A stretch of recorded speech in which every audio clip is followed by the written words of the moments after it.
Chapter 2 Subject and Predicate. Looking around. In the chapter, we will learn about the subject and predicate.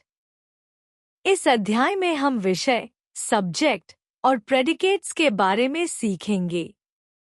यह पंक्ति बताती है कि इस अध्याय में हम वाक्य के दो मुख्य भागों, विषय और विशेषण के बारे में जानेंगे।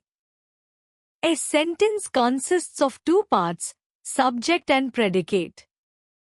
एक वाक्य दो भागों में बंटा होता है, विषय, सब्जेक्ट और विशेषण, प्रेडिकेट। यह पंक्ति यह बताती है कि एक वाक्य दो मुख्य भागों से मिलकर बना होता है, विषय और विशेषण।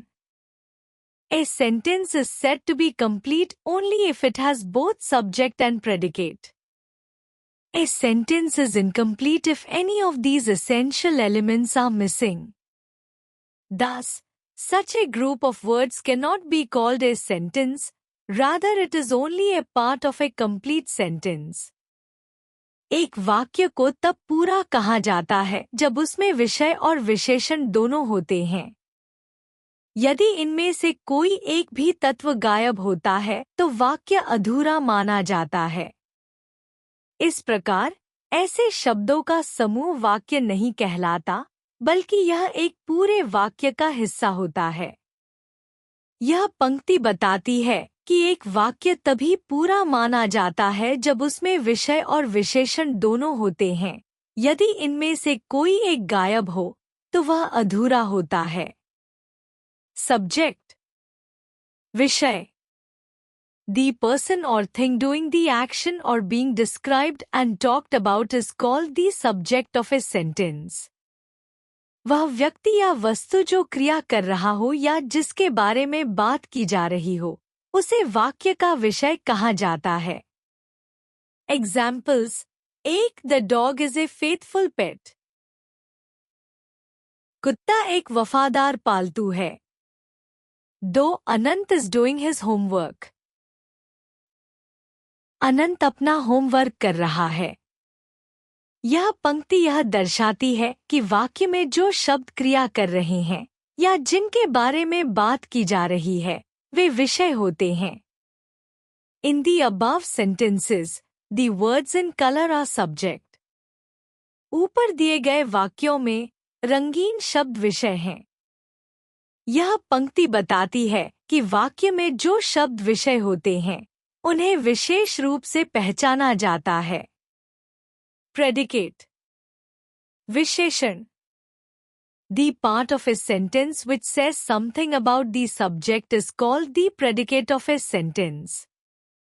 वाक्य का वह भाग जो विषय के बारे में कुछ बताता है, उसे वाक्य का विशेषण कहा जाता है। Examples: 1. Rohan has bought a new ball. Rohan ने एक नया बॉल खरीदी है। 2. Siddhi is dancing on the stage. Siddhi मंच पर नाच रही है। यह पंक्ति यह दर्शाती है कि विशेषण वाक्य के उस हिस्से को कहते हैं जो विषय के बारे में कुछ जानकारी प्रदान करता है। In the above sentences, the words in color are predicate. ऊपर दिए गए वाक्यों में रंगीन शब्द विशेषण हैं। यह पंक्ति यह बताती है कि वाक्य के वे शब्द जो किसी विषय के बारे में जानकारी प्रदान करते हैं, उन्हें विशेषण कहा जाता है। Remember it. Most of the time, the subject comes before the predicate.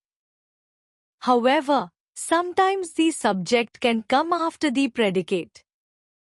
This can happen when a sentence is a question. ज्यादातर समय विषय, सब्जेक्ट, विशेषण, प्रेडिकेट से पहले आता है। हालांकि कभी-कभी विषय विशेषण के बाद भी आ सकता है। यह तब होता है जब वाक्य एक प्रश्न, क्वेश्चन होता है। यह पंक्ति बताती है कि सामान्यतः वाक्य में विषय पहले आता है, लेकिन प्रश्नवाचक वाक्य में विशेषण पहले आता है और विषय उसके बाद आता है। निष्कर्ष: इस अध्याय में सब्जेक्ट और प्रेडिकेट के बारे में समझाया गया है। एक वाक्य में दो मुख्य भाग होते हैं, सब्जेक्ट और प्रेडिकेट। वाक्य तभी पूरा माना जाता है जब दोनों होते हैं। यदि इनमें से कोई एक भी नहीं होता तो वह अधूरा होता है और इसे वाक्य नहीं माना जाता। सब्जेक्ट वह व्यक्ति या वस्तु है जो क्रिया कर रहा है या जिसके बारे में कुछ कहा जा रहा है। जैसे the dog is a faithful pet. Predicate वह हिस्सा है जो सब्जेक्ट के बारे में कुछ बताता है। जैसे Rohan has bot a new ball. सामान्यतः सब्जेक्ट प्रेडिकेट से पहले आता है, लेकिन जब वाक्य प्रश्नात्मक हो तो सब्जेक्ट प्रेडिकेट के बाद भी आ सकता है।